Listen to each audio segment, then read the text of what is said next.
With the arrival of the coronavirus pandemic earlier in the year, most of the world was forced into lockdown in an attempt to stop this disease from spreading over and causing several 100,000 million gazillion deaths. And though the results have been mixed so far, most of the daily activities have suffered several changes to adapt of what is often called as the new normal, with sports being no exception.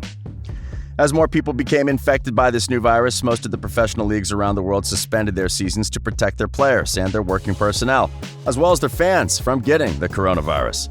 Now, several months have passed, these same leagues are each making their attempts at finishing their seasons and crowning their respective champions. And the NBA has developed what is arguably the most ambitious of these attempts yet. But even though it has seemingly worked to perfection, many are wondering what comes next for the league. Welcome to Courtside. Today we'll be talking about the NBA's Orlando bubble, how it's looking so far, and the challenges that lie ahead for the league. So make sure to stay tuned as we get started. On March 11th, before the tip-off of a game between the Utah Jazz and the Oklahoma City Thunder, Jazz center Rudy Gobert tested positive for COVID-19. And as soon as the league was notified, it announced that the season had been indefinitely suspended for at least 30 days.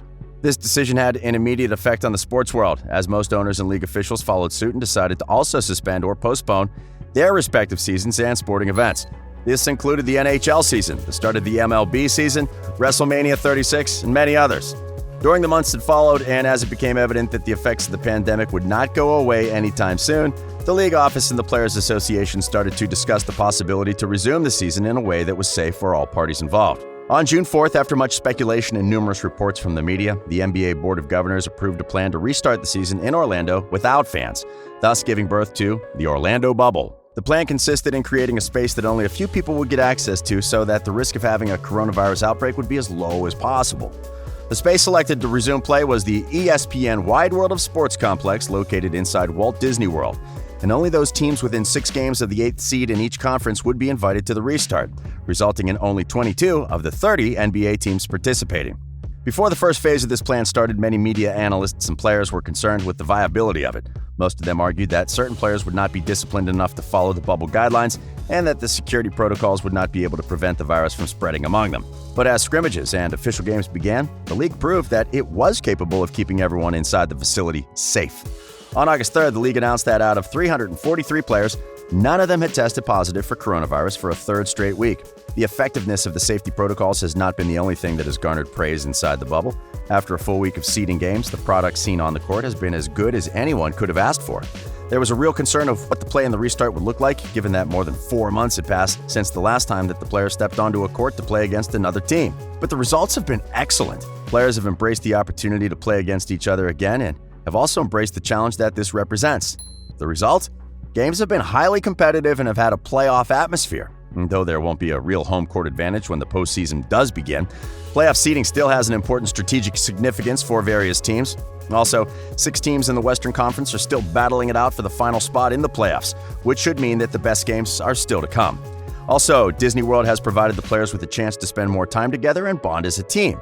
And as the league has done everything to make them feel comfortable, including installing a barbershop in the facility, many have compared the bubble to a real-life NBA 2K experience. But now that the NBA and the NBPA have shown to the world that they're capable of providing a quality product, even in the pandemic context, there's another question that's still in the air. What comes next for the league after the bubble? If everything goes according to plan, the game should continue until October, when the finals are scheduled to take place. Immediately after, the draft ceremony will take place and free agency will begin. And then the league expects to start its new season by December 1st. But how exactly will it do that? The first issue that the NBA needs to address is related to the teams that weren't invited to play in Orlando. The 8 teams that had the worst records in the regular season won't have the opportunity to play meaningful games as the other 22 teams are doing. This means that if a new season does start by December, these teams would have spent almost 10 months without playing and would most probably be unable to keep up with the rest of the league during the first few weeks of the season. Some of these teams have already expressed their concern about this, seeing how the Wizards' young players are getting a chance to play and develop despite not playing for a playoff spot, or how the Suns are suddenly surging out of nowhere. That these 8 teams don't get a similar chance to play would seem unfair, to say the least. A couple of weeks ago, there were rumors about a potential second bubble taking place to allow them to play against each other, but considering the financial implications of another bubble specifically made for teams that won't produce any kind of revenue, that option seems unlikely. There's also been talk about the possibility of these teams coming into Disney World once the other teams start being eliminated from contention, so they get the chance to practice and possibly to play against each other. Then there's the option that would probably make the most sense, which would be to allow each team to use their facilities to have team practices. This would allow them to install safety protocols that would be better than having their players practicing in a public court.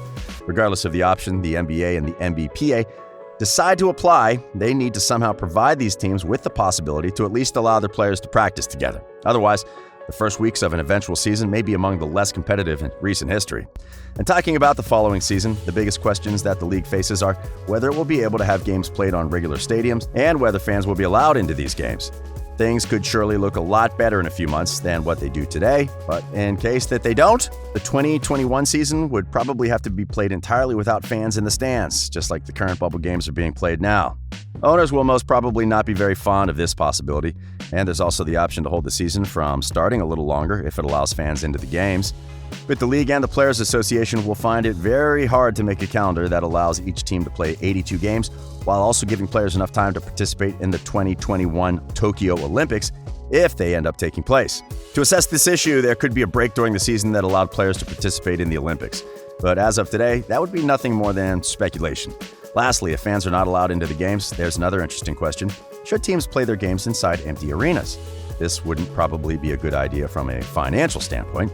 If it's unsafe to play with fans watching from the stands, the league could decide to have its games played inside practice facilities instead, which would be easier to prepare for games. The NBA could also decide to install various other bubbles around the United States. According to various reports, there are talks about the option to have multiple regional bubbles in which teams would play against a set of other teams for about a month before having a week or two to return home and then move on to another bubble to play other teams. This option is perhaps one of the most likely to succeed, given that, as UFC owner Dana White puts it, this isn't going to work outside of a bubble. You've got to have the bubble. You have to put people in lockdown, people can't be sneaking out, people can't go home. And because players likely wouldn't agree to be quarantined for about 8 months without seeing their families, the idea of regional bubbles that allows them to return to their homes from time to time should be attractive to the players' union. Well, only time will tell if the NBA decides to put into practice any of the options we've described, or if they come up with a whole new idea to be able to effectively start their new season. The one thing we can be sure about is that the league will do everything that's in its power to keep on providing a quality product and an eventual new season, regardless of how complicated the situation may be. But what about you? Do you think that the NBA will be able to replicate its success in Orlando throughout a whole season? Or do you believe that the league will need to come up with a whole new plan for 2021? Let us know in the comments. We hope you've enjoyed this video, and if you did, remember to like it and subscribe to our channel for more NBA content. We are Courtside.